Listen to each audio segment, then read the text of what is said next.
រុក្ខជាតិដើមទឹកដោះខ្លាជាភាសាចិនថាឌីជានឆៅ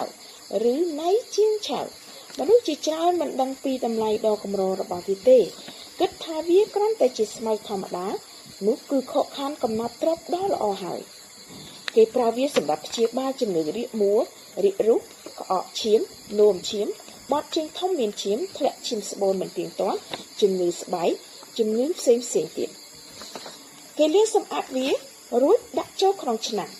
បន្ទាប់មកបន្ថែមផ្លែពុទ្រាក្រហមនិងថែមស្ករក្រហមមួយដុំដាំរយៈពេល20នាទី